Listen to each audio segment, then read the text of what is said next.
Guess what I have to deal with every morning and night now? Let me empty cups piled everywhere, we're doing this and today. bowls in the sinks. What? Hey, this wraps up this episode of the Genius Brain Podcast. I hate bringing you on. Let me recorrect your correction real quick. I tell everyone the truth. No, that's not the truth, because let me recorrect your correction, my dear. Okay. Let me recorrect your correction. Let's do this. Her example of a sink being full is the biggest exaggeration on earth. Can I tell you one time, I even have the text proof to prove what you're saying. She was like irritated one day, right? She goes, hey, next time before I go to work, can you make sure the house isn't a mess? And she sends a photo of the sink and the counter, right? Can I tell you what it was? The sink was filled to the brim with one cup. Oh, sure. And a fork inside the cup, and the counter had a pair of chopsticks on it. And that was a thing. That was your description of a full sink and a messy house. You know what? That wasn't the only case, and that was probably where that was probably maybe like the 10th time. And I'm like, I gotta show him something than nothing, because you know what? It's all good. Let's not bring this up. But the sink is never completely full, though. You know what? You've been doing so much better, honey, and I am so proud of you. And I really am grateful for things you've done. You know what I hate about you the most? Is that you try to act like an angel on this podcast, and then after this whole thing gets done with, the demon comes out. This is a very poor depiction of who you are. And by the way, on this podcast, at home, she does not look like this. I sure don't. You know why I dressed up like this? Because you dressed up. This is him dressing up, by the way, everyone. Yo, can I say this though?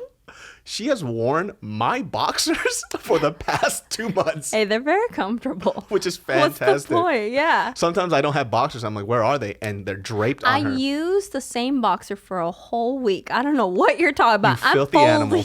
I fold your boxers every other day, okay? Other day. Every other day. Every other day. What did the cow say? Every other day.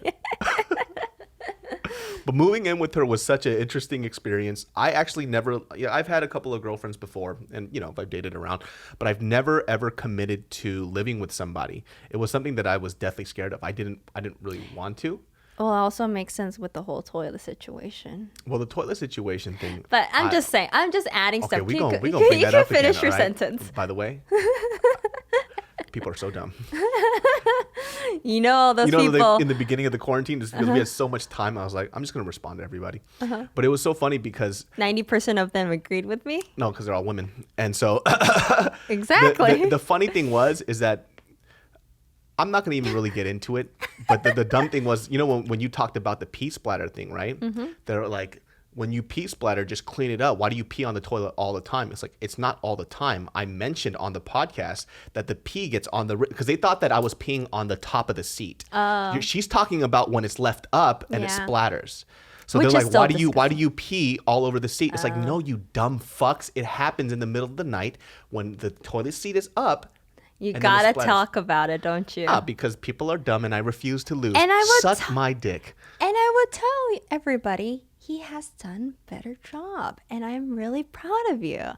And we figured out our compromise too, which is put both the seats down. Oh yeah. It's because when we talk about this on the podcast, right, we're kind of rehashing old thoughts.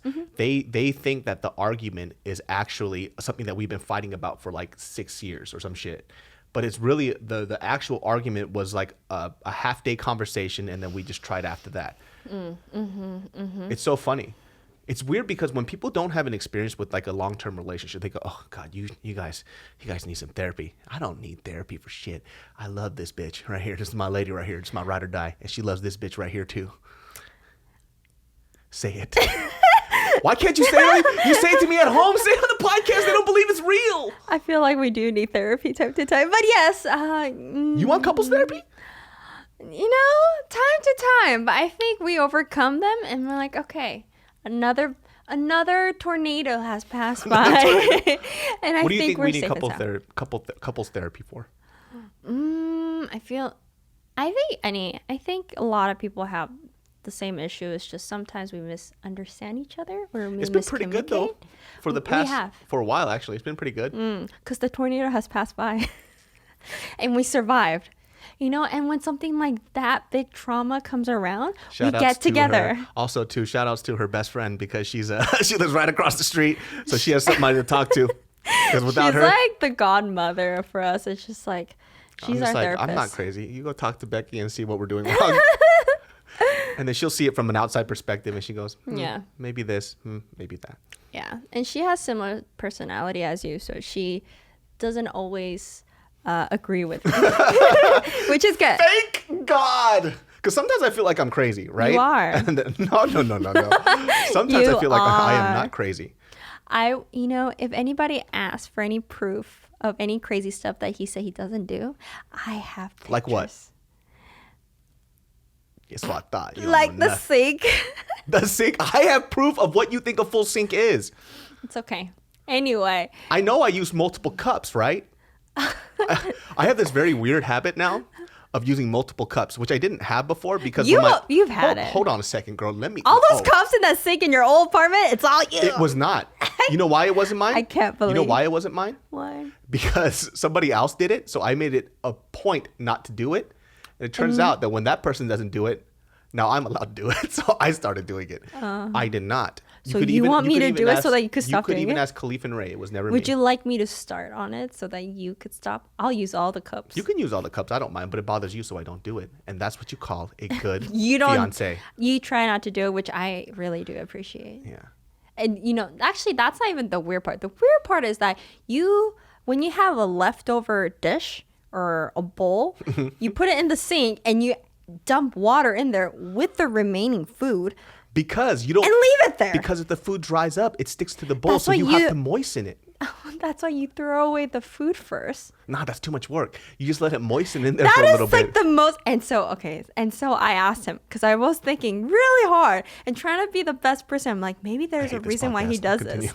So I asked him, and he got so offended by it. I didn't get offended. Yes, you're like, why? I'm like, because you got mad at me because I was like, I really want to know if there's a rational reason why you add water with the leftover food and leave it in the sink. No, so this is what actually happened. And then you got so mad because I was like, please tell me there's a reason. No. This is what happened. Sure. All right. Correct my correction. She got upset because she wasn't satisfied with my answer. I told her, I don't know. I just do it. Right? Mm-hmm. And she kept nagging me about this. I did not. Yes, you did. Oh! And I told her, one of the things I told her I don't like is that if you are going to nag at me or pick at something, don't do it before we go to sleep. Going to sleep angry and upset is something I can't do. No matter how upset she is, this girl could knock out. And so what happens is she'll say something. She'll plant some kind of evil thought in my head, right? So she'll do this thing. So at night, she just goes, why do you do that, right? And I go, I don't know. It's just something that I do. I say, usually when food sticks, I try to soak it in. She goes, what about wet food? Why do you do that for wet food? I was like, I don't know. Wet food? What does that mean? Like if it was ramen or something and I left the bowl in there and I said, I don't know. And then you kept being so persistent about it because you weren't satisfied with that answer. Chigaimasu! Dozo. I think, you know what happened? Because I clearly remember, I was like, I just want to know his rational reason. And I said, I don't know. And so I asked to confirm because like, why do you do that? And I think because it was at nighttime, he was already agitated. No. That he thought that I was nagging. But really, I was just very curious. No, my dear. It was not like that at all. I'm telling you. You kept on being so persistent about it when you should have dropped it after I gave you the answer. That's why I was irritated. Oh, and then I told you, well, I'm asking because X, Y, and Z. So I gave you a reason why there's no reason behind to it, then why it's not beneficial to use the water because it's just a waste. Then you're wasting the water. No, and then this is what happened after, right? So she has this and then thing. The tornado came. If something has to happen her way, she won't let it go. So for example, hold on. That night, what happened was, so the garbage can was slightly left ajar because we had some cardboard boxes of stuff in it, right? And then she goes, I can't go to sleep